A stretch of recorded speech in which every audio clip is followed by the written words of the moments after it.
مشفق اساتذہ کرام اور میرے سامنے بیٹھے ہوئے اس چمن کے چراغ، آج اس مسابقہ میں جس موضوع کو لے کر کھڑا ہوا ہوں وہ ہے زبان کی حفاظت۔ سامعین کرام، اللہ تبارک و تعالیٰ نے انسان کو جو بڑی بڑی نعمت عطا کی ان میں سے ایک زبان اور اس کی قوت گویائی ہے۔ فرمایا أَلَمْ نَجْعَلْ لَهُ عَيْنَيْنِ وَلِسَانًا وَشَفَتَيْنِ، کیا ہم نے اس کے لیے دو آنکھیں، ایک زبان اور دو ہونٹیں نہیں بنائے؟ اللہ تبارک و تعالیٰ نے انسان کو زبان جیسی نعمت عطا کر کے اس پر یہ پابندی عائد کی ہے کہ وہ اس سے سیدھی سچی اور حق پر مبنی گفتگو کرے اور اس کا جائز استعمال کرے اور اس کے ناجائز استعمال سے بچے۔ فرمایا یا ایھا الذین آمنوا اتقوا اللہ وقولوا قولا سدیدا یصلح لکم اعمالکم ویغفر لکم ذنوبکم، اے ایمان والو تم اللہ تبارک و تعالیٰ سے ڈرتے رہو اور اس بات کہا کرو۔ کیا فائدہ ہوگا؟ فرماتا ہے یصلح لکم اعمالکم ویغفر لکم ذنوبکم، کہ وہ تمہارا اعمال اصلاح کر دے گا اور تمہارے گناہوں کو معاف فرما دے گا۔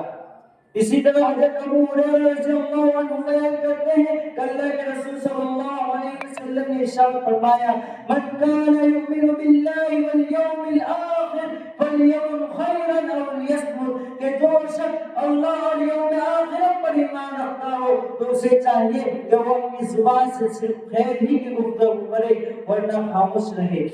خیر کی گفتگو سے مراد ذکر اللہ، امر بالمعروف والنہی عن المنکر وغیرہ ہے۔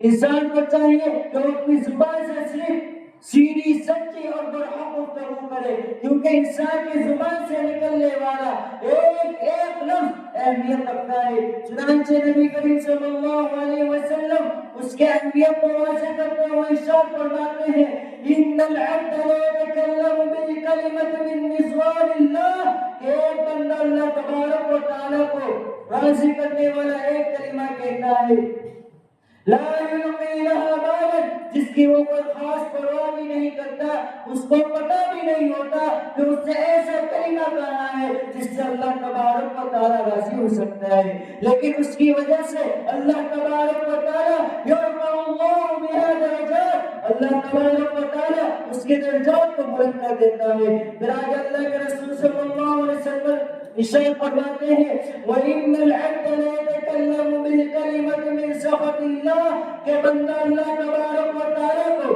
ناراض کرنے والا ایک کلمہ کہتا ہے لا يلقي لها بالا، جس کی وہ کوئی خاص پرواہ بھی نہیں کرتا، اس کے وہم و گمان میں بھی نہیں ہوتا کوئی اس نے ایسا کلمہ کہا ہے جس سے اللہ تبارک و تعالیٰ ناراض ہو سکتا ہے، لیکن اس کی وجہ سے اللہ تبارک و تعالیٰ یحوی بها فی جہنم، اسے جہنم میں گرا دیتا ہے۔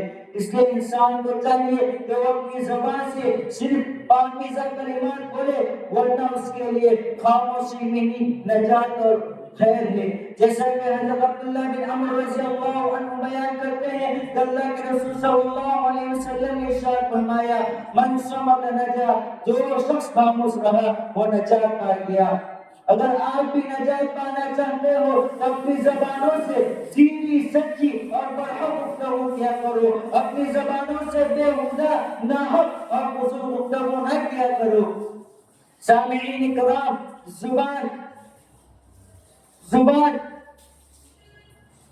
زبان کا معاملہ ایک بہت زیادہ سنجیدہ ہے۔ اگر ایک شخص پوری رات قیام اللیل کی پابندی کرے اور دن میں روزہ رکھے اور اس کے علاوہ نیک اعمال بھی کرے، صدقہ و خیرات بھی کرے، لیکن اس کی زبان سے دوسرے مسلمان محفوظ نہ ہو تو اس کے لیے اس میں کوئی بھلائی نہیں۔